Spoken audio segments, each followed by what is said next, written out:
Hello friends, welcome to my channel Vishruth vlogs. ఇవాళ ఎంతో రుచికరమైన ఆలూ క్యాప్సికమ్ కర్రీ ఎలా తయారు చేయాలో చూద్దాం. మీరు కూడా తప్పక ట్రై చేయండి. రెసిపీలోకి వెళ్ళిపోతే, క్యాప్సికమ్ను ఆలుగడ్డలను చిన్న ముక్కలుగా కట్ చేసుకోవాలి. ముందుగా స్టవ్ వెలిగించుకోవాలి. దాని మీద ఒక బాండీ పెట్టి సరిపోయేంత ఆయిల్ వేసుకోవాలి.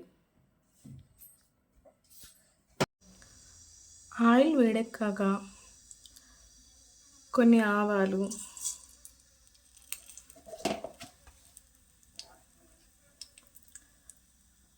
కొన్ని జీలకర్ర,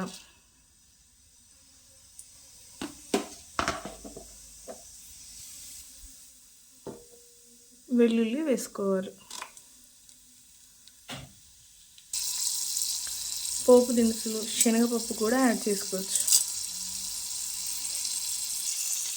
ఇవి కొంచెం వేగాక ఆనియన్స్ వేసుకోవాలి.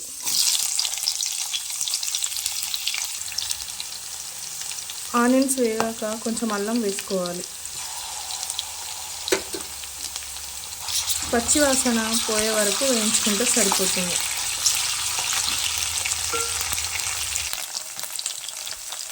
చిటికెడు పసుపు వేసుకోవాలి.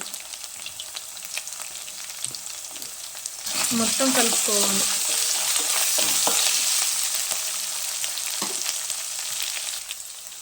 ముందుగా కట్ చేసి పెట్టుకున్నటువంటి ఆలు ముక్కలు ఇందులో యాడ్ చేసుకోవాలి.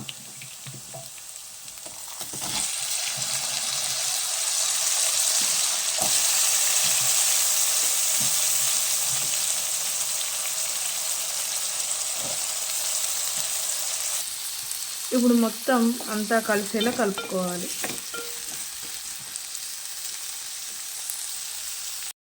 ఇలా మధ్య మధ్యలో కలుపుతూ కర్రీని ఉడికించుకోవాలి.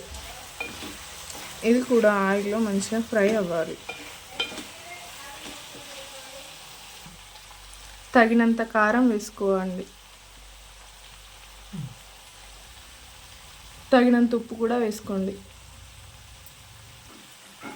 ఇలా ఉప్పు కారం వేసుకున్న తర్వాత క్యాప్ పెట్టి ఒక 5 minutes ఉడికించుకోవాలి. కర్రీని కలపకూడదు.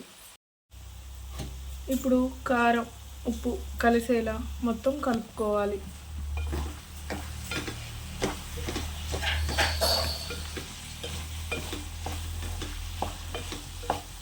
ఈ విధంగా కలుపుకున్న తర్వాత టమాటాలు యాడ్ చేసుకోవాలి. ఇందులో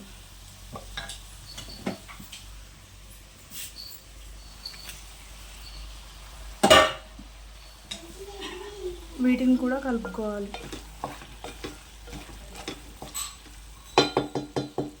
ఇప్పుడు మీడియం ఫ్లేమ్లో 5 నిమిషాలు ఉడికించుకోవాలి. ఈ విధంగా మధ్య మధ్యలో కలుపుతూ ఉడికించుకోవాలి. కర్రీ ఆల్మోస్ట్ ఉడికినట్టే. చూడండి, మనం ఇలా అంటే తెలిసిపోతుంది కర్రీ ఉడికిందా లేదా అనేది.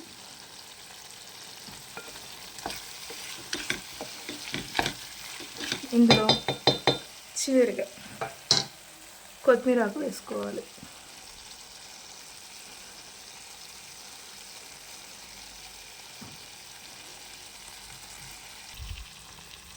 ఎంత రుచికరమైన మన ఆలూ క్యాప్సికమ్ కర్రీ రెడీ.